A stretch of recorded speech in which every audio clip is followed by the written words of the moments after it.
Hello and welcome, lovers of reading. My name is Lisa Montgomery, and I am so happy to be reading for you tonight for Burst into Books. So I want to thank Jarima Gorham for hosting me tonight to be a guest bedtime storyteller.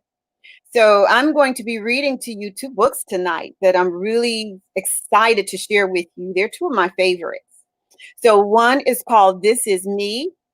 It's a story of who we are and where we came from. It's by Jamie Lee Curtis and Laurel Cornell. And then I also have another really, really sweet book for you. It's called Brave Lands, Broken Pride. And it falls along the story of Lion King. And so it tells the story of a young cub and um, his leap in life into adult lion. So we're going to start tonight with This Is Me. And I think you're really, really gonna like it. So this is me, a story of who we are and where we came from. What would you like to take? Imagine you were leaving for a new country and could take along anything that would fit in a small suitcase. Which things would you choose to say to the world? Hi there, this is me.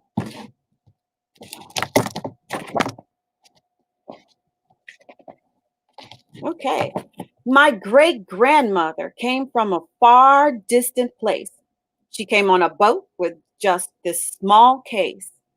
Great grandmother left her family and friends to cross the great sea to a land at the end.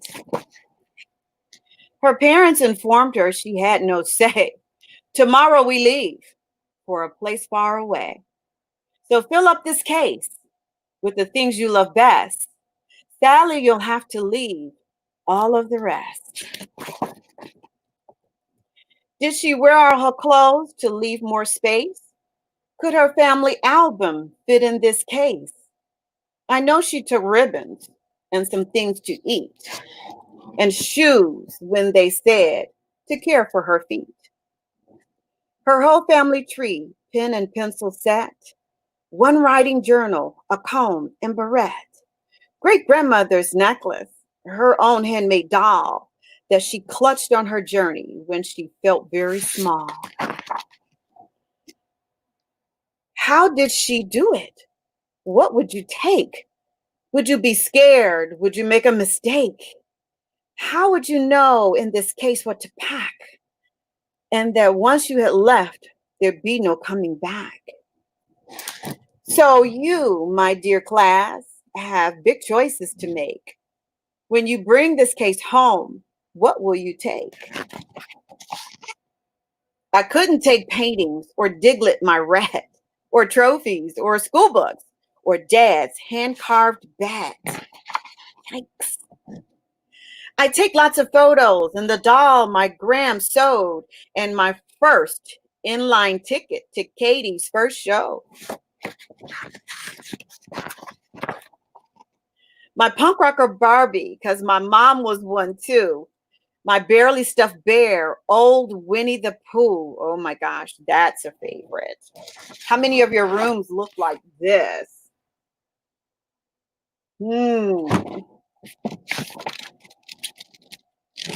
A Brule's beret, my ukulele, my St. Christopher's medal to look out for me,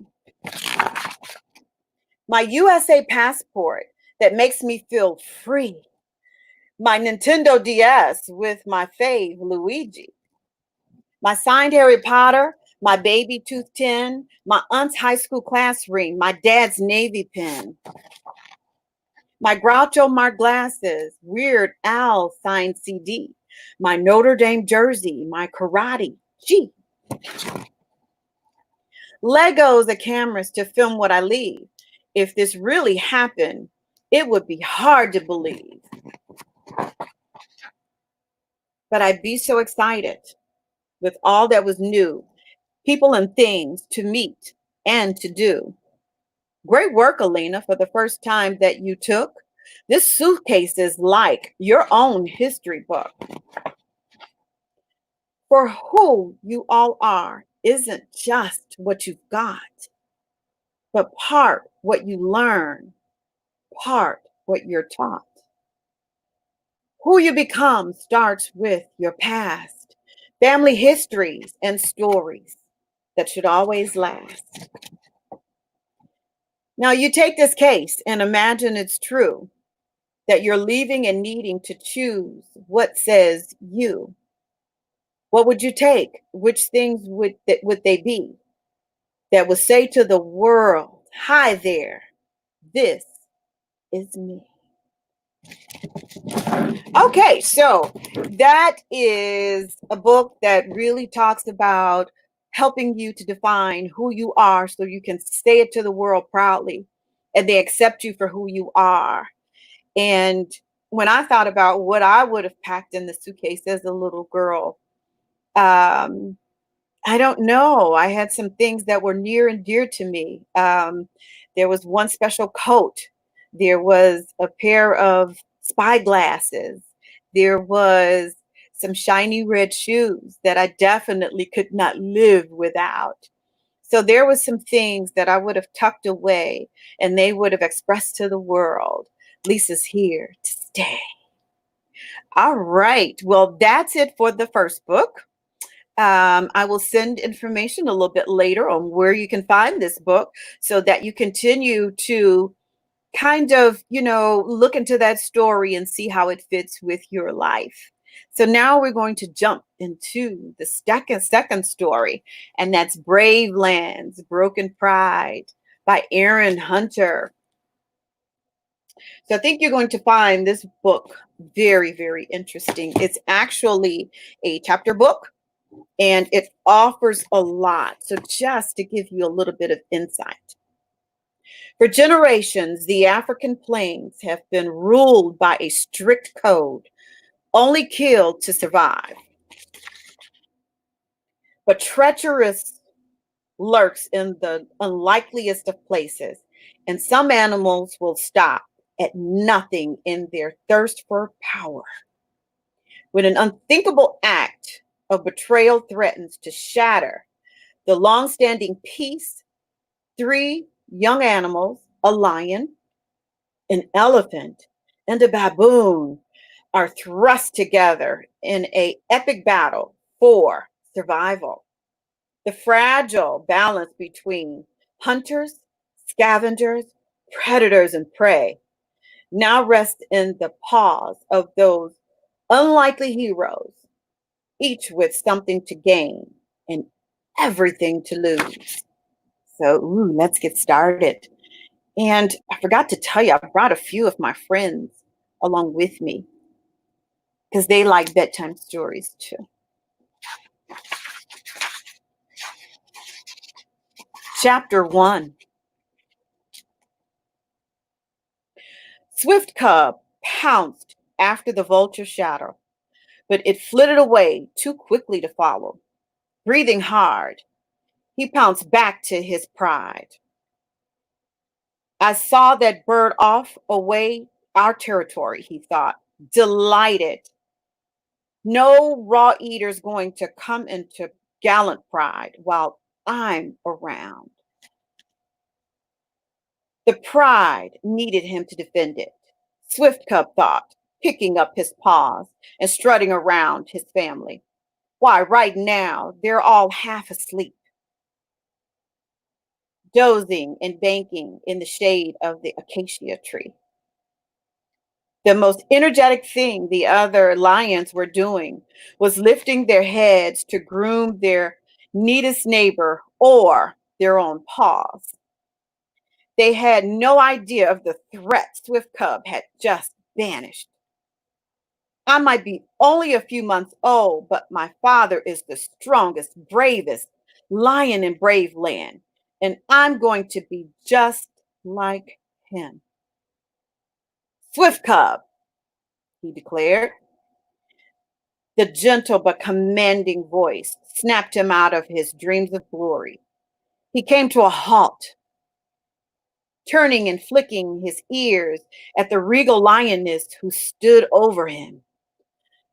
"Mother," he said, shifting on his paws, "why are you shouting at vultures?" Swift scolded him fondly, licking at his ears. "They're nothing but scavengers. Come on, you and your sister can play later. Right now, you're supposed to be practicing hunting. And if you're going to catch anything, you'll need to keep your eyes on the prey, not on the sky." "Sorry, Mother." Guiltily, he padded after her as she led him through the dry grass and tall swishing. The ground rose gently, and Swift Cub had to trot to keep up.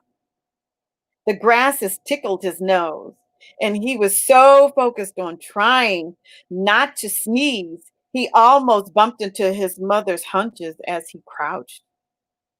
"Oops," he growled. Valor shot him a glare. His older sister was hunched a little to the left of their mother, fully focused on their hunting practice. Valor's sleek body was low to the ground, her muscles tense as she moved one paw forward with the utmost caution. Swift Cub tried to copy her, thought it was hard to keep up on his much shorter legs. One creeping pace, then two, then another. "I'm being very quiet, just like Valor. I'm going to be a great hunter." He slung alongside his mother, then remained quite still. "There, Swift Club," she murmured. "Do you see the burrows?" He did now. Ahead of the three lions, the ground rose up even higher, and a bare sandy mound dotted with small shadowy holes. As Swift Club watched, a small nose and whiskers poked out, testing the air. The meek rat emerged completely, stood up on its hind legs, and stared around.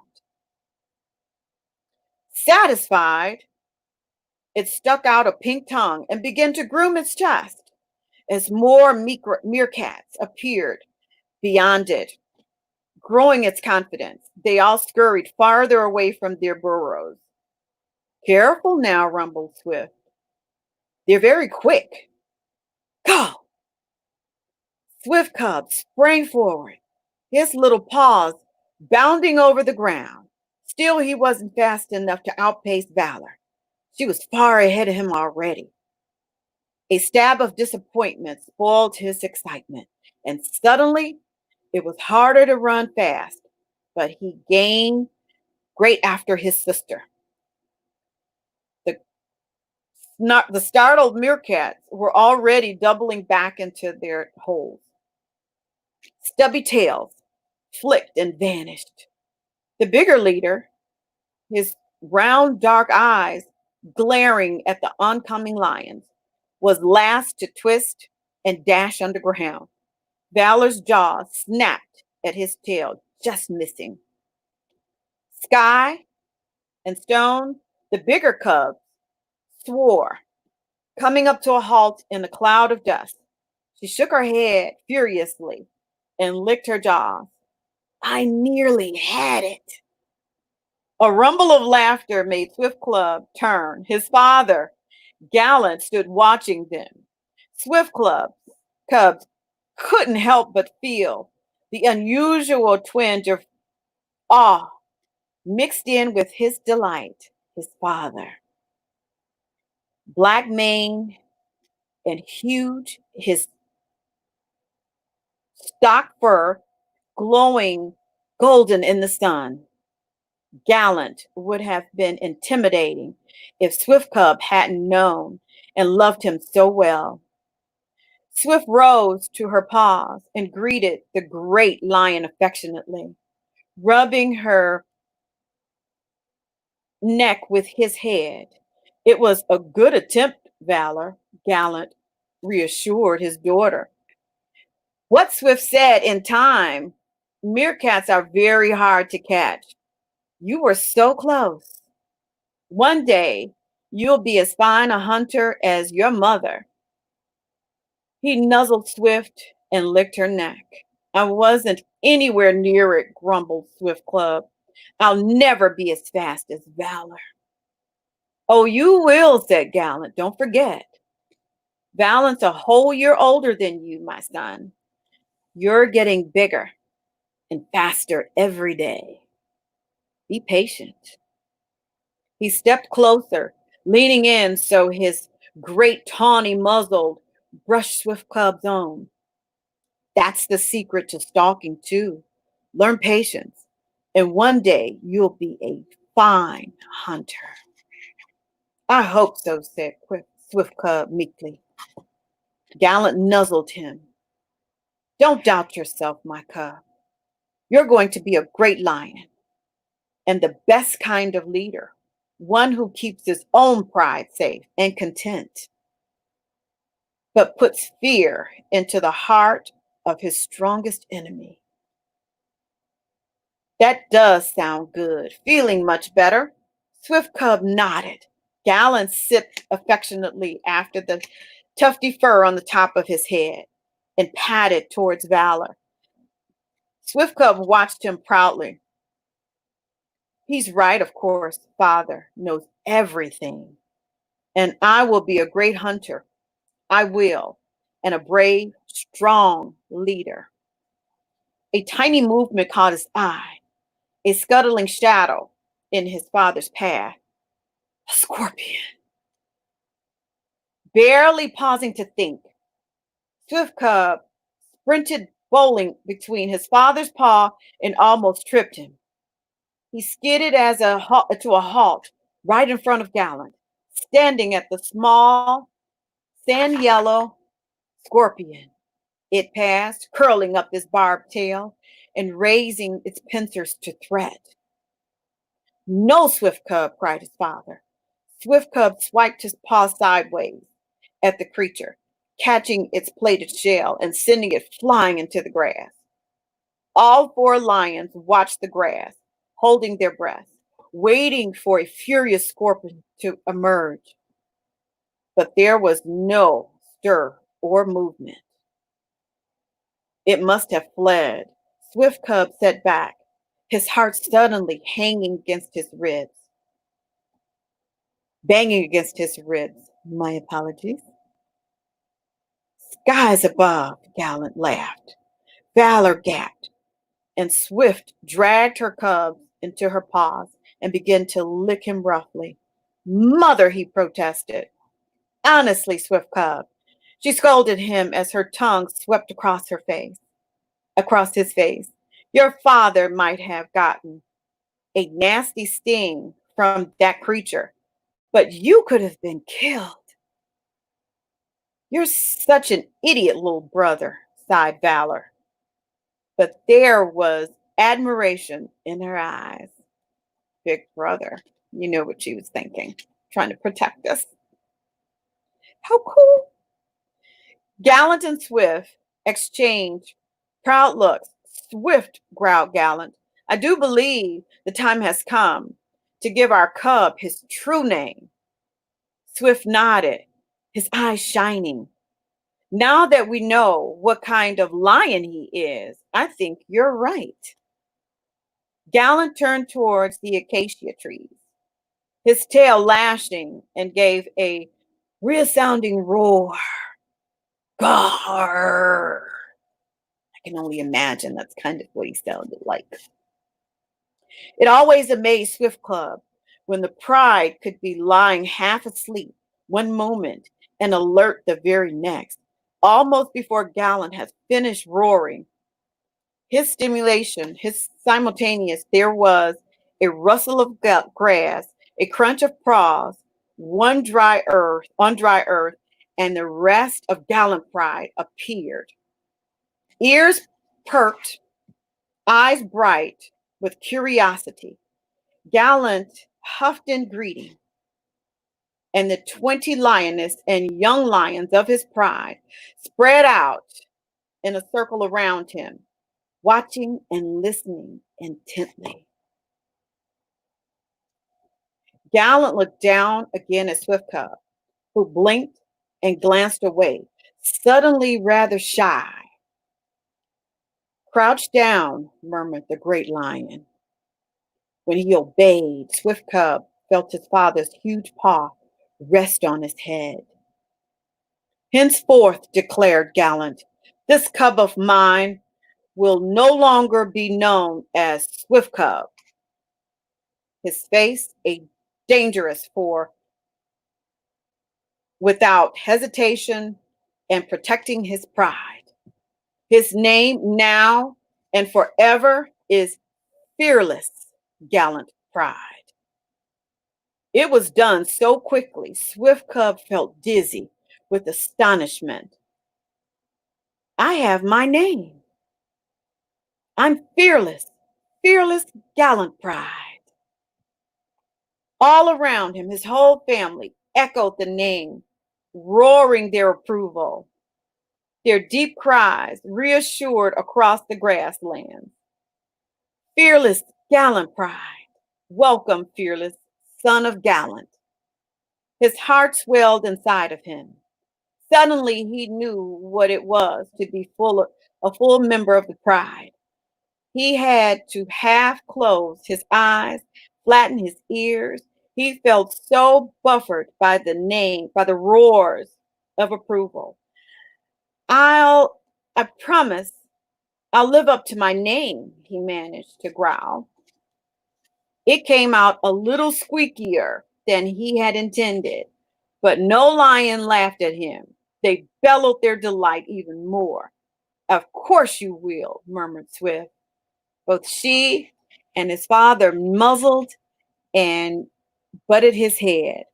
You already have, after all. You certainly. Gallant fell suddenly silent. Fearless glanced up at his father, expecting him to finish.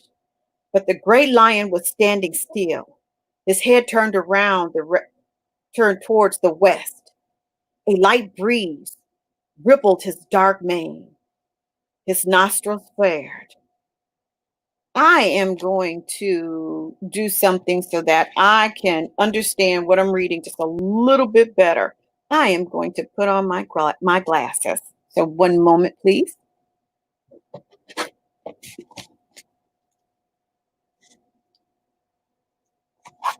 There we are. And I think I've got some glass reader companions out there. So glasses are super cool and they help us see things that we typically are a little fuzzy. The pride continued to roar, but with a new strange undertone. Fearless wrinkled his muzzle and tried to work out what was different. He began to hear it. There was new voices in the distance. Other lions were roaring. One by one, the gallant pride lions fell silent, looking towards the sound. Gallant paced through them, sniffing at the wind, and his pride turned to accompany him. Swift walked closest to his flank. Overcome with curiosity, Fearless sprang towards the Meerkat Hill, running to its top and staring out across the plain. His view was blurred by the haze of afternoon heat, but he could see 3 lions approaching. They're not from our pride, thought Fearless with a thrill of nerves. He could not take his eyes off the stranger, but he was aware that the other lions had joined him at the top of the slope. Gallant, Swift, Valor. The rest of the pride was behind them, all quiet, still, and alert. The rest of the Swift's hackles rose. Gallant's whole body looked taut, his muscles coiled. Who are they? Asked Fearless, gaping at the 3 strange lions. That is Titan, replied his mother, the biggest one, there in the center. Do you see him? He's the cub of a lion your father once drove away, and he's always hated Gallant for that. Titan's grown a fine mane, I see. Her voice became a low, savage growl. but he was always a brute. The three lions grew closer.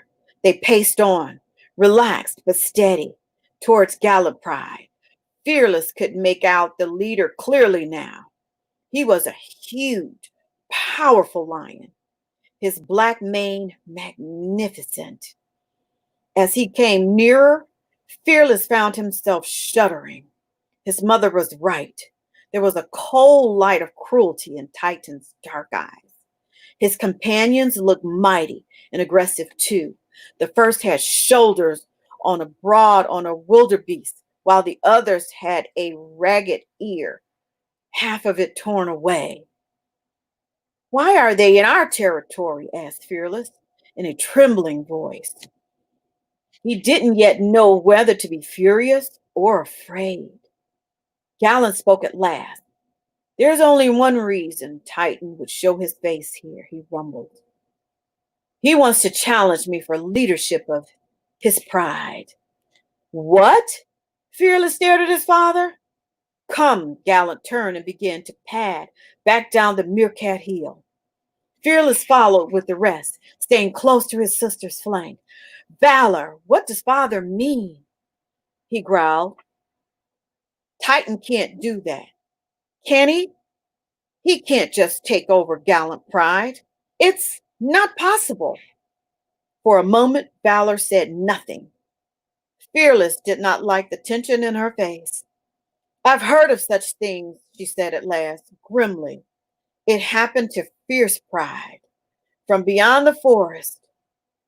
Fierce had been a leader for ages, Mother told me.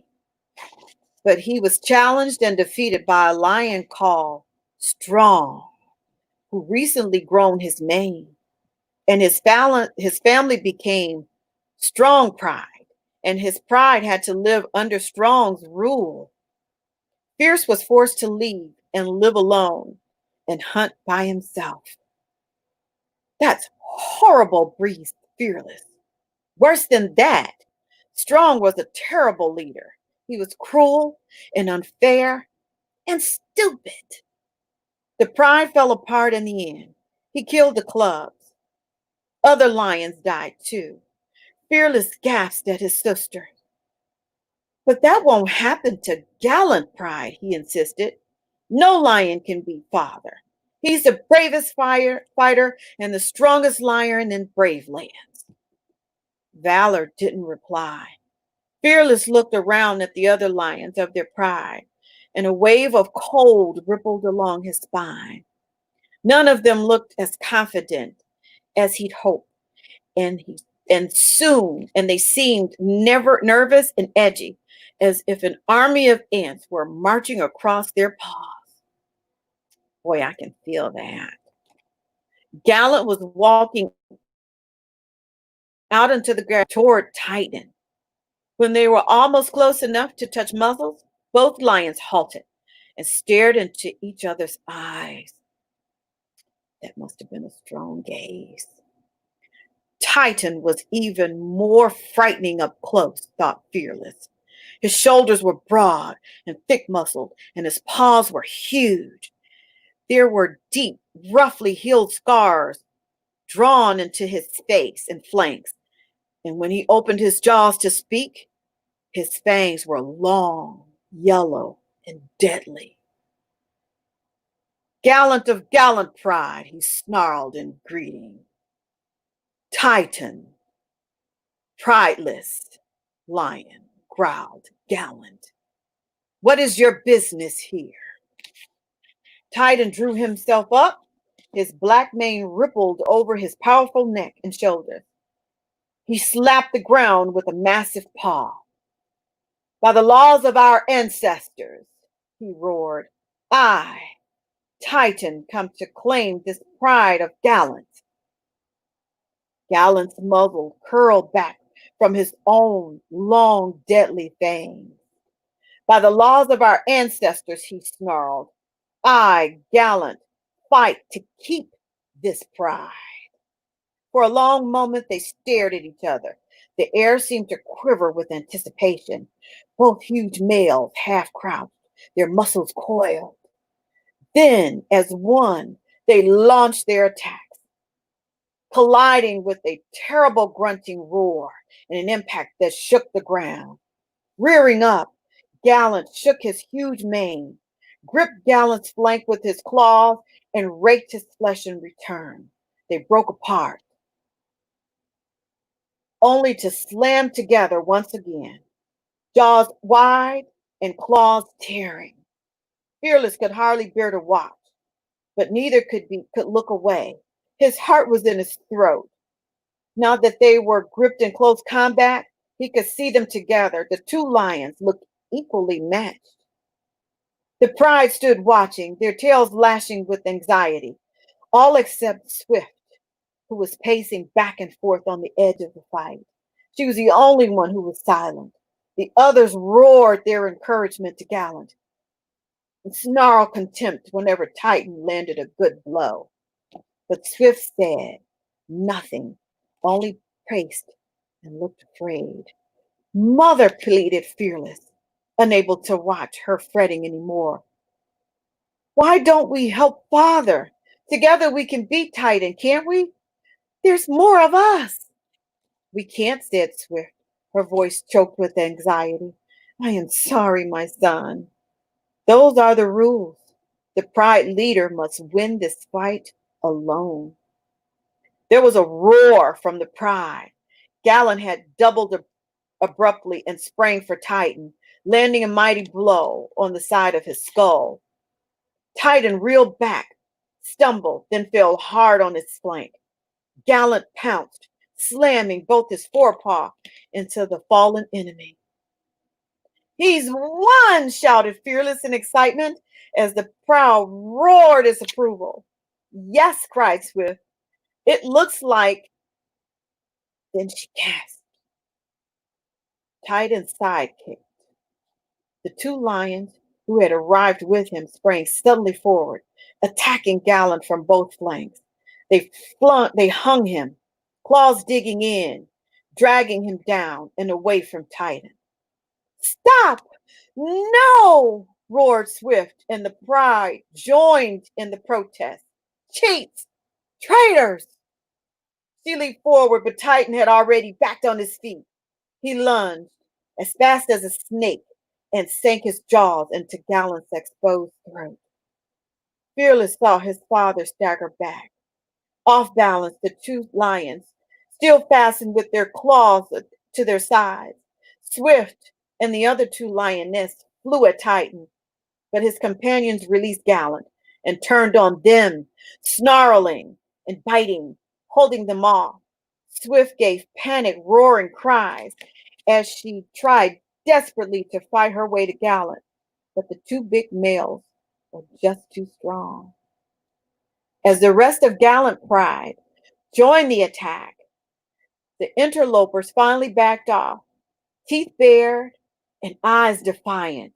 With a crash and a grunting exhalation, Gallant collapsed to the earth, and every lion froze and stared.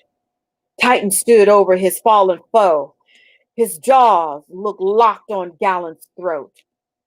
Fearless felt as if a cold night wind had swept through his body.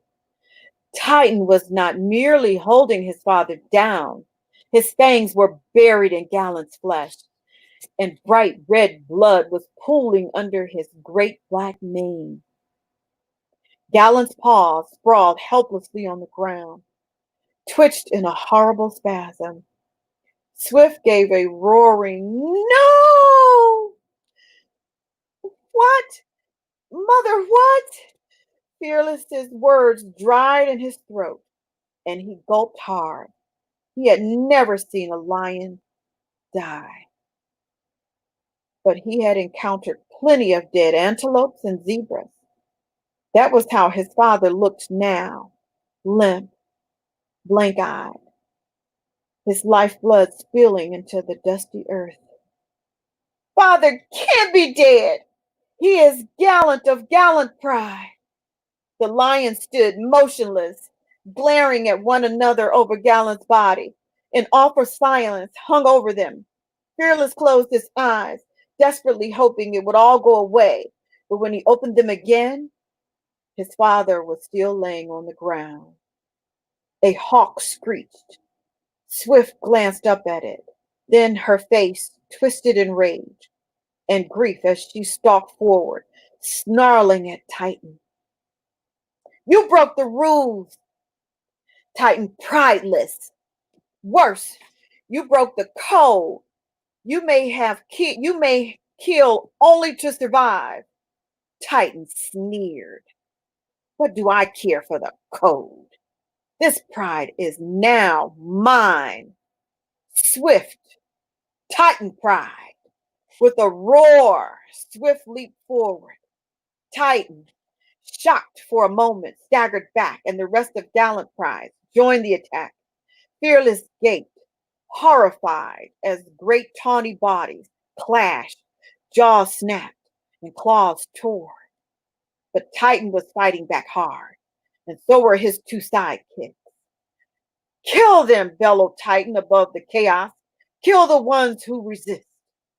Titan pride will not allow rebels. Fearless hopped and bounced frantically, trying to see a way into the fight. But the lions looked so big and terrifying. He might be crushed by one of his own pride before he could even reach Titan. At least Valor was at his side. Titan flung off a young lioness and shook his huge mane. His head turned and his dark eyes locked with Fearless. The cubs, he grunted, his face full of vengeful malevolence. Kill the cubs. Cunning. Gallant's heirs must not live. The lion with the torn ear reached out of the battle. He paused for a moment, seeking out the cubs. Then his cruel eyes lit on Fearless. He sprang. For an instant, Fearless thought he was already dead, his heart frozen in his ribcage, and he could only watch the huge lion flying at him. But a golden body slammed into Cunning, knocking him off his feet. It was Swift. Fearless, Valor, their mother gasped. Run! Fearless was still rigid with shock. What did she mean? Run where? Valor nipped his rump hard. Go on, go. He scrambled around, half stumbled, then forced his paws to move. He ran, lengthening his stride, but the savannah was so broad, so open and flat. There was nowhere to hide. And the dust stung his throat and blurred his vision. He could hear Valor right behind him, panting with terror. Fearless's breath burned into his chest. He hadn't known he could run this hard. Even Valor isn't catching up. Terror drove him on faster and faster across the dry red earth. Even Valor. With a grasp, he twisted and looked over his shoulder, and he realized why Valor wasn't with him. Titan's other companions had intercepted her, driving her back, roaring and swiping his claws. Valor, hold on! Fearless screamed. He skidded it to a halt and turned, ready to rush and save her. No, she roared. She ducked another lash of her attacker's claw. No, Fearless, run. I can take care of, she dodged, stumbling. I can take care of myself. We all have to. The one called Cunning appeared a few paces away, his mouth red with blood. Fearless's knees almost gave out beneath him. Whose blood? Mother's? Run, Fearless, cried Valor. Fearless spun around and fled. He did not know if the sound of great pounding paws behind him was a pursuer, or the echo of his own panic running, or just his imagination. He could only keep racing until his paws were stinging with pain and his chest ached. A lizard darted out of his way, and a flock of bright blue starlings scattered with shrill cries. but he didn't even pause. He sprinted on, desperate with terror, his eyes streaming from the dust so he could barely see where he was going. And then abruptly, his paw slid from under him. The ground sloped and rocks tumbled away, and he skidded helplessly. Tumbling head over tail, he crashed down, clutching frantically for a paw hole. The last thing he saw was the bright blue sky, somehow in the wrong place and at the wrong angle. Then he was spinning in the air, a hard, sudden impact, and one dazzling flight of light, and fearless world turned black. And that, my friends, my fellow readers, is the end of chapter 1. I hope you enjoyed Brave Lens as much as I have. Um, Definitely, I would love to be invited back to read more of the chapters from this amazing book. And I think you will enjoy it just as much as I have. And again, books can take you to different places, different worlds, open up different adventures, just right from just peering your soul into their stories. And so I invite you to always read. You can read with friends, you can read alone, you can read to your smaller brothers and sisters, or sometimes you can read to the older ones, because definitely reading is out of this world. And so from my book program, The Wild Formula, I would like to say thank you for tonight. And I really enjoyed reading with you and sharing the 2 stories. And hopefully I'll be invited back so that we can continue our stories and sharing all the great adventures that exist in books. Good night and happy sleeping.